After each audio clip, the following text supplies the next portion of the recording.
Bagong lahat, luma muna. Halos nasa countdown na papasok ng playoffs. Kaso ang nangyayari, countdown ng mga players kung sino ang matitira papasok ng postseason. Ito kasing sinasabi ng OKC kaya nila pinag-load management si best player in 3 months, Chet Holmgren. Baka pa kasi magkaroon ng injury si Holmgren bago dumating yung postseason. Si Kevin Huerter ng Sacramento Kings nagkaroon ng injury sa balikat at indefinite na mawawala sa lineup. Si Kevin Huerter meron 10 points, 3 rebounds, 2 assists at 36% sa 3-point area. Sa Boston Celtics naman, may injury si Drew Holiday sa balikat din na nakuha naman niya noong nakaraang game versus Wizards.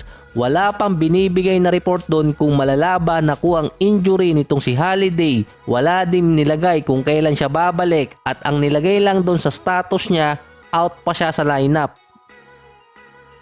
Sa Pelicans naman, nayari ng injury si Brandon Ingram versus Orlando Magic noong third quarter. Kaliwang tuhod ang tinamaan sa kanya. Nung tinitingnan ko kanina yung clip, ganong injury din ang nangyari dati kay Giannis na hyperextend. So hula ko lang na hyperextend yung tuhod nito si Brandon Ingram dahil nung nakaraang season mas malalang injury yung nakuha niya na halos yung paa niya naging skwala.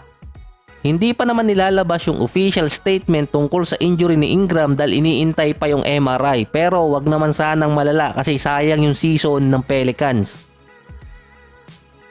Malaking kawalan sa lineup si Brandon Ingram dahil siya ang second leading scorer ng New Orleans. Ito pa yan, pagdating kasi ng off-season, nakaantay na sa kanya ang malaking kontrata, nasa $221 million na contract extension.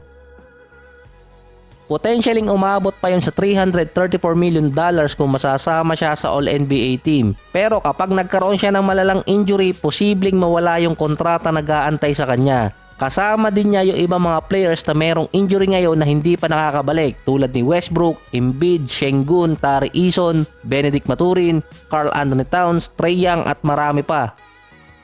Ang Houston Rockets panalo kontra dito sa Bulls. 7-game winning streak na sila. Yun nga lang, muntikan pang ma-injured itong si Jalen Green dahil kay DeMar DeRozan. Nagkaroon kasi ng gulo sa pagitan ng Bulls at itong Houston dahil sinadyang balyahin ni DeMar DeRozan si Jalen Green. So wala naman akong makitang dahilan doon para gawin ni DeMar DeRozan kasi dun sa play ang layo ni DeMar kontra dito kay Green. Talagang sinugod niya. Flagrant foul talaga ang itatawag doon kay DeMar at nahirapan pang tumayo nun si Jalen Green. Dito naman pumasok si Dillon Brooks para komprontahin si DeMar at ipagtanggol yung teammate niya. Pareho pa silang na-eject sa game. So based to sa mga write-ups at sa Twitterverse, ang pinagmulan di umano nun kaya uminit ang ulo ni DeMar DeRozan na unusual para sa kanya ay dahil nag-i-struggle siya sa field. Meron siyang 16 points pero 4 out of 15 mula sa field. 8 out of 9 naman siya sa free throws. Sa dami ng pwedeng pagbuntunan nito si DeMar DeRozan, si Jalen Green na napili niya.